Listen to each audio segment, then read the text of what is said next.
സാനിയോ മനോമിയിലേക്ക് പോകുന്നു. നമ്മൾ അടുത്തതായി GLPS വിശ്വളത്ത് നിന്നാണ് ഇപ്പോൾ സാനിയോ മനോമി ചേരുന്നത്. സാനിയോ മനോമി, ഇത് ഏത് പഞ്ചായത്തിലാണ് സാനിയോ മനോമി ഇപ്പോൾ നിൽക്കുന്നത്? പലയിടങ്ങളിലും നീണ്ട നിരയുണ്ട്, വൈകുന്നുണ്ട് പോളിംഗ് എന്ന ഒരു ആരോപണം വോട്ടർമാർ തന്നെ ഉന്നയിക്കുന്നു, സ്ഥാനാർത്ഥികളും പറയുന്നു. എന്താണ് സാനിയോ നിൽക്കുന്ന ഇടത്തെ അവസ്ഥ?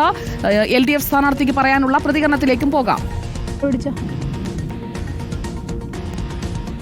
സുജയ, LDF സ്ഥാനാർത്ഥി വണ്ടിയിൽ കയറിപ്പോയി. മാത്തൂർ പഞ്ചായത്തിലാണുള്ളത്. വണ്ടിയുടെ ദൃശ്യങ്ങൾ നമുക്ക് കാണിക്കാമെന്ന് കരുതുന്നു. ഞാനും മറ്റൊരു വണ്ടിയിലാണുള്ളത്. അദ്ദേഹത്തെ ഫോളോ ചെയ്യുകയാണ്.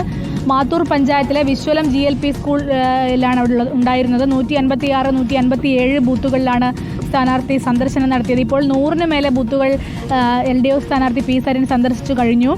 നമ്മളും അത്ര തന്നെ ബൂത്തുകൾ സന്ദർശിച്ചിട്ടുണ്ട്. ഏതായാലും സ്ഥാനാർത്ഥി വലിയ ബൂത്തുകളിലും പോകുമെന്നാണ് സാനിയോയും ഒപ്പം തന്നെ സരിനും അവകാശപ്പെട്ടത്. രണ്ടുപേരും കൂടി ആ ഒരു ടാർഗറ്റ് കവർ ചെയ്യുമോ? ഇപ്പോൾ 4:10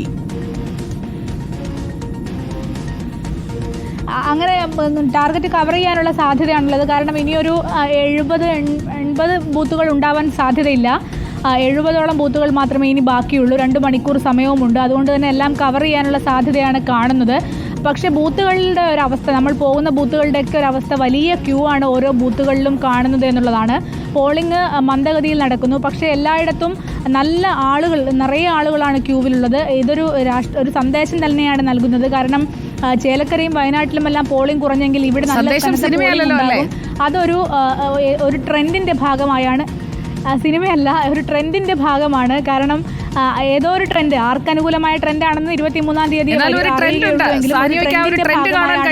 ഇത്രയും 100 ബൂത്ത് പിന്നിട്ട സാനിയോയ്ക്ക് ഒരു ട്രെൻഡ് കാണാൻ കഴിയുന്നുണ്ട്. കാരണം